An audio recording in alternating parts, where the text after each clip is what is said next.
क्या होता है जब लोग रिवायती सियासतदानों पर एतमाद करना बंद कर देते हैं? क्या होता है जब नौजवान नस्ल नाउम्मीद और फ्रस्ट्रेटेड हो जाती है? और आखिर क्या एक चीज लगती है जिससे सारी कौम खड़ा होकर आपकी बात सुनने लगती है? इसके लिए ना तो जरूरत होती है एक बड़े खानदान की, ना दहाइयों की सियासत की, और ना ही नस्ल दर नस्ल चलती हुई किसी सियासी जमात की। कभी कभी उसके लिए जरूरत होती है सिर्फ एक शख्स की। जी हाँ, बस एक शख्स जिसकी आवाज को लोग पहचानते हों, एक ऐसा चेहरा जिससे लोग वाकिफ हों, एक ऐसा चेहरा जिस पर वो एतमाद कर सकें, और सिर्फ एक चिंगारी की जो किसी कौम के अंदर उम्मीद का अलाव रोशन कर सके। नेपाल में एक बंदा जो पेशे के एतबार से एक सॉन्ग रैपर है, काठमांडू के एक हॉल में दाखिल होता है और उस मुल्क का सबसे चहीता मगर सबसे मुतनाज़े पहले मेयर बनता है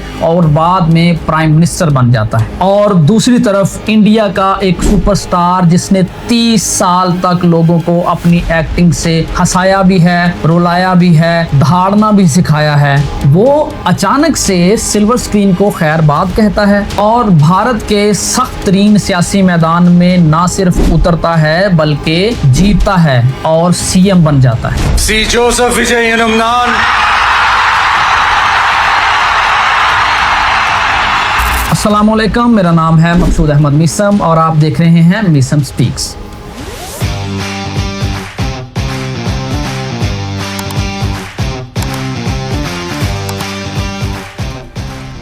आज की वीडियो में हम बात करेंगे दो मुख्तलिफ ममालिक की, दो मुख्तलिफ मुसाफतों की, मगर एक ही तरह की दो कहानियों। नेपाल का बलेंद्र शाह और इंडिया से विजय थलापति। ये कहानियां हैं ऐसे किरदारों की जो कभी उस खेल का हिस्सा ही नहीं रहे, मगर दोनों ने ही अपनी आवाम को सिर्फ इस बात का यकीन दिलाया कि तब्दीली लाना एक्चुअली पॉसिबल है। इस बात को समझने के लिए कि ये दो बंदे आखिर इतने अहम क्यों हैं, हमें समझना होगा उन सिस्टम्स को जो इन दोनों ने चैलेंज किए। नेपाल में पिछली कई दहाइयों से वही घिसी पिटी सियासी एलीट थी, वही चेहरे, वही पार्टीज और वही करप्शन के स्कैंडल्स, और वही बार बार किए जाने वाले और कभी ना पूरे होने वाले वादे। नेपाल एक ऐसा मुल्क है जहां कुदरती खूबसूरती कूट कूट कर भरी हुई है, एक ऐसा मुल्क जिसकी यूथ गजब का पोटेंशियल रखती है, लेकिन उसकी लीडरशिप उतनी ही नालायक है जो बार बार अपनी आवाम को मायूस करती रही। नेपाल की पढ़ी लिखी यूथ के पास दो ही ऑप्शंस थे,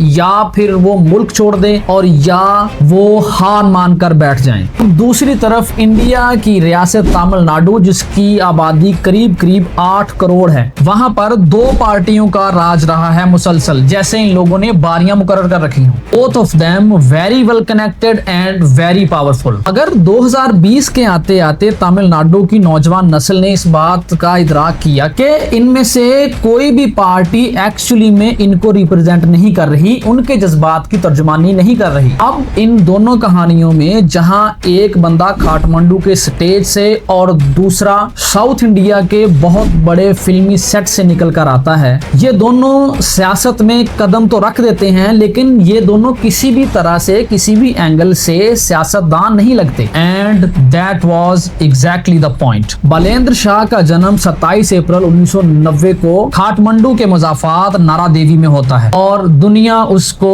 बालन के नाम से जानती है। बलेंद्र शाह के वालिद एक आयुर्वेदिक डॉक्टर थे, जबकि उनकी वालदा एक घरेलू खातून थी। शुरुआत से ही बलेंद्र शाह एक रिलक्टेंट सा स्टूडेंट था, जिसने स्कूल के पहले 3 साल बड़ी मुश्किल से तय किए। अपने SLC के एग्जाम से पहले तो इनको लिखने में भी दुश्वारी पेश आती थी, लेकिन उनकी एक क्वालिटी जो उनको दूसरों से मुमताज करती थी वो थी उनकी लिसनिंग हैबिट। वो बहुत अच्छे लिसनर थे। वो अपने वालिद के साथ जब मुख्तलिफ गवर्नमेंट की मिनिस्ट्रीज में जाते थे तो वो बड़ी इन्हिमाक के साथ उनकी बातों को सुनते थे। वो अपने इर्द गिर्द की चीजों को देखते थे और अब्सॉर्ब करते थे। पहले उन्होंने अपनी सिविल इंजीनियरिंग की डिग्री कंप्लीट की और फिर भारत से उन्होंने स्ट्रक्चरल इंजीनियरिंग में मास्टर्स किया। मगर इस पढ़ाई के साथ साथ उनके अंदर की जो म्यूजिक की लगन थी वो कभी नहीं गई। 2012 में उन्होंने अपना एक रैप सॉन्ग रिलीज किया जिसका नाम था सड़क बालक। माँ, सड़क पे चूमा, फर्क देखें चूमा। 2013 में उन्होंने नेपाल के अंडरग्राउंड रैप कंपटीशन में हिस्सा लिया और इसी रैप कंपटीशन ने उनको शोहरत की बुलंदियों पर पहुंचा दिया, क्योंकि उनके रैप के जो लिरिक्स थे वो ग्लैमर के मुतालिक नहीं थे, वो लिरिक्स थे करप्शन के मुतालिक, ना इंसाफियों के मुतालिक और मुतालिक उस गवर्नमेंट के जो अपनी अयाशियों में इस कदर मसरूफ थी कि वो अपनी आवाम को यकसर फरामोश कर चुकी है। वो अपनी नज़मों और गीतों के जरिए वो बातें कर रहे थे जो करोड़ों लोग महसूस तो कर रहे थे लेकिन कह नहीं पा रहे थे। और फिर आता है 2022।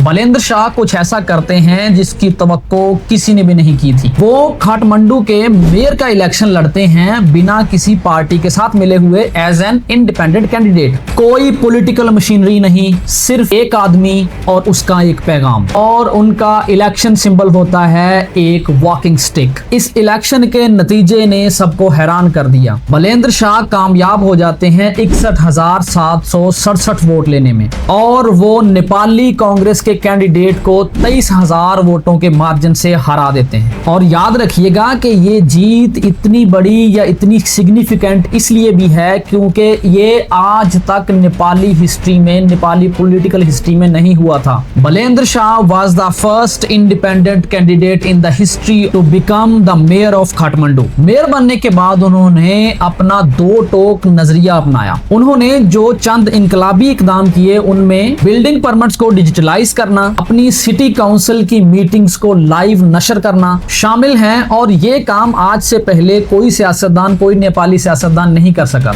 उनके ये काम जहां अवाम में बहुत पसंद किए जा रहे थे, वहीं कुछ काम ऐसे भी थे जिन्होंने उनको कंट्रोवर्शियल बना दिया था, जैसे कि गलियों में दुकानदारों पर क्रैकडाउन और जिस तरह की उनकी सोशल मीडिया की प्रेजेंस थी, इसमें स्पेशली उनकी वो लेट नाइट पोस्ट शामिल थी जिसमें उन्होंने इंडिया, यूएस और चाइना को आड़े हाथों लिया था। बहुत दिल खोलकर तनकीद की थी। कुछ अरसे तक तो उन्होंने इंडियन मूवीज को भी काठमांडू में बैन किए रखा। ऑब्वियसली बलेंद्र शाह कोई परफेक्ट पॉलिटिशियन नहीं थे, मगर नेपाल की यूथ के लिए वो एक आइडियल के तौर पर उभरे थे और लगता यूं था कि शायद नेपाली यूथ को इसी चीज की तलाश काफी देर से थी। अब आते हैं 2025।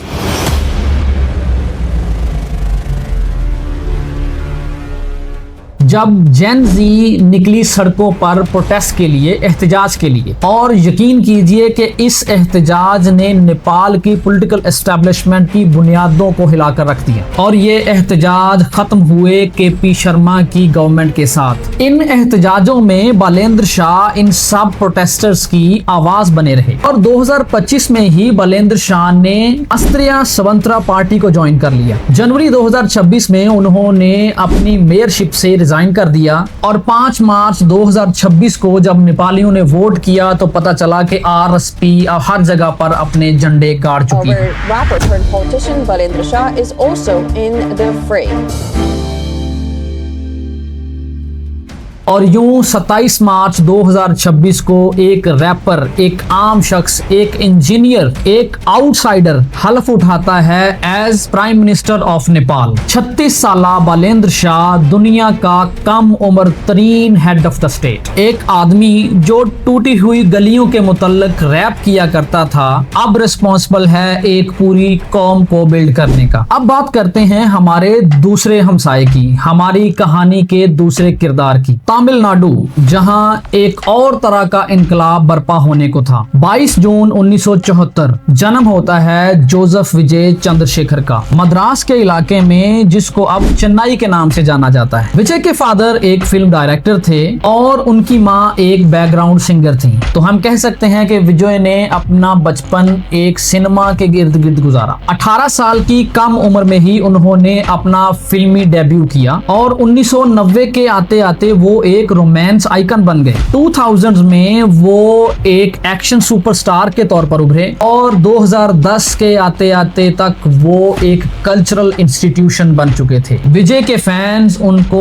थलापति के नाम से पुकारने लगे, जिसका मतलब होता है कमांडर। उनके फैंस की अकीदत का अंदाजा उनके साथ इस बात से लगाया जा सकता है कि वो सिर्फ उनकी तारीफ नहीं करते थे बल्कि उनके फैंस उनकी पूजा करते थे। विजय की फिल्म कोई आम फिल्म नहीं बल्कि एक बहुत बड़ा इवेंट हुआ करती थी। विजय ने अपनी मूवीज में कुछ ऐसा काम किया जो आज के सुपरस्टार करते हुए डरते हैं। इस सिलसिले में मैंने अपनी इस वीडियो में बात की है, अगर आप इंटरेस्टेड हैं तो ये वीडियो देख सकते हैं। यानी जहां लोग पाकिस्तान और मुसलमान का मसाला लगाकर अपनी फिल्मों को बेचते हैं, हिट करवाते हैं, वहीं विजय ने सोशल इश्यूज पर फिल्में बनाई। उन फिल्मों में काथी, मास्टर, सरकार, बिजिल और मर्सल शामिल हैं। ये फिल्में सिर्फ एंटरटेनमेंट नहीं थी बल्कि ये एक तरह का सोशल स्टेटमेंट थी। विजय ने इन फिल्मों में कुछ ऐसे किरदार निभाए जो करप्ट ऑफिशियल्स के साथ जंग लड़ रहे हैं। कभी वो कॉरपोरेट ग्रीड के खिलाफ अलम बुलंद किए हुए नजर आते हैं और कभी मुआशरे में होने वाली नाइंसाफियों के खिलाफ। इन तमाम मूवीज में एक बात कॉमन थी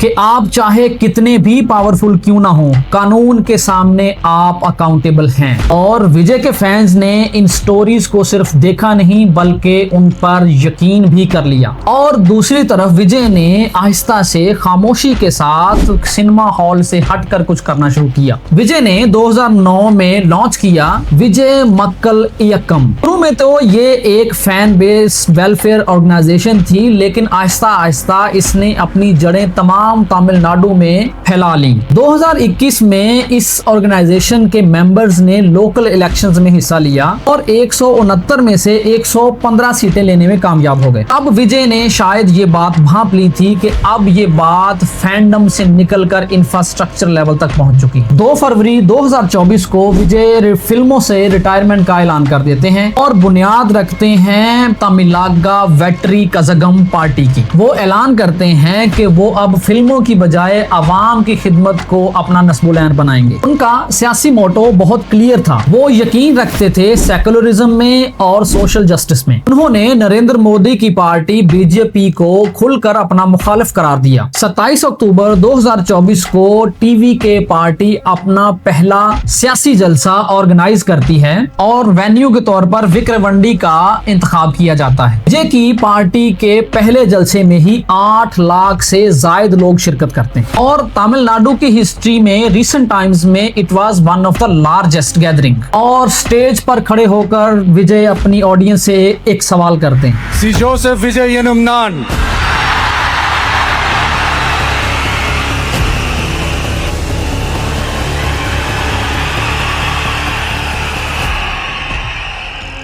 उसकी ट्रांसलेशन कुछ यूं है कि क्या ये खुदगर्जी नहीं है कि इंसान सिर्फ अपने मुतालिक सोचे। एक हद से ज्यादा कमाए जाने वाले पैसे का हम क्या करेंगे? मैं उन लोगों का कर्ज कैसे अदा करूंगा जिन्होंने मुझे आज इस काबिल बनाया है, जिन्होंने मुझे आज ये जिंदगी दी है। मगर किसी भी बड़ी जर्नी की तरह विजय की जर्नी भी ट्रेजेडी से ना बच सकी। विजय के एक जलसे में सितंबर 2025 में भीड़ में भगदड़ मच जाने से 41 बंदे अपनी जान से हाथ धो बैठते हैं। और शायद ये विजय की लीडरशिप के लिए एक बहुत बड़ा चैलेंज था, लेकिन विजय ने वो वक्त बड़े तहम्मुल मिजाजी के साथ गुजारा और हर तरह के क्रिटिसिज्म का सामना किया। और नतीजा फिर लोगों ने देखा कि 2026 के इलेक्शंस में 234 में से 108 सीटें विजय की टीवी के पार्टी जीत जाती और 10 मई 2026 को विजय द कमांडर हल्फ उठाते हैं as chief minister of Tamil Nadu. தமிழ்நாட்டு அரசின் முதலமைச்சர் என்ற முறையில் எனது கவனத்திற்குள்ளாவதும் தெரிய வருவதுமான எந்த பொருளையும்। तो नेपाल के बालन ने अपनी बात लोगों के सामने रखी अपने रैप के जरिए, जबकि विजय बोलता रहा सिनेमे के जरिए। दोनों ने ही उस फन का इंतखाब किया, उसका इस्तेमाल किया जिसको लाखों लोग महसूस कर सकते हैं। इन दोनों किरदारों की कहानियों से जो बात हमारे सामने आती है वो ये है कि लोग अब रिवायती सियासतदानों से उकता चुके हैं। लोग एक तब्दीली के ख्वाह हैं और शायद वो तब्दीली नेपाल के लोगों को बालेंद्र शाह के रूप में और तमिलनाडु के लोगों को विजय के रूप में नजर आई। लेकिन यहाँ हमें इस बात का इदराक करना जरूरी है कि ये लोग कोई आसमान से उतरे हुए मसीहा नहीं हैं। ये लोग भी परफेक्ट नहीं हैं, उनसे भी गलतियां हो सकती हैं और वो भी अकाउंटेबल हैं। उनके किए गए फैसलों पर भी अवाम को सवाल करने का हक हासिल है। लेकिन उनका ये उरूज हमें एक पैगाम जरूर देता है कि सियासत का वो दौर अब खत्म हो चुका है जिसमें लोग नस्ल दर नस्ल किसी एक खानदान की पूजा किया करते थे। लोगों ने अब अपनी आवाजों का इंतखाब करना शुरू कर दिया है। लोगों ने अपने फैसले अब खुद करना शुरू कर दिए हैं। लोगों ने अपनी कहानी अब खुद लिखना शुरू कर दी है। अब देखना यह है कि ये कहानी कितनी देर पा है, कितने लोगों को पसंद आती है और ये दोनों किरदार किस हद तक लोगों की उमंगों की तर्जुमानी कर सकते हैं। क्योंकि ये कहानी ना तो YouTube पर देखे जाने वाला एक गीत है और ना ही सिल्वर स्क्रीन पर देखे जाने वाली कोई movie. This story is now linked to real people, real emotions and real life. Balendra Shah Nepal का वजीर आजम और Vijay Thalapathy chief minister of Tamil Nadu, इनके आसाब का असल टेस्ट अब शुरू होगा। हमें बतौर एक आम आदमी इनके लिए दुआ गो रहना चाहिए कि खुदा करे ये दोनों अपने इरादों में, अपने उन वादों में कामयाब हो सकें जो इन्होंने अवाम के साथ किए हैं और यही इनकी असल सक्सेस होगी। उम्मीद करता हूँ आज की वीडियो आपको पसंद आई होगी। अपनी राय का इजहार कमेंट सेक्शन में जरूर कीजिएगा। मिलते हैं अगली वीडियो में किसी और टॉपिक के साथ इंशाल्लाह। वस्सलाम।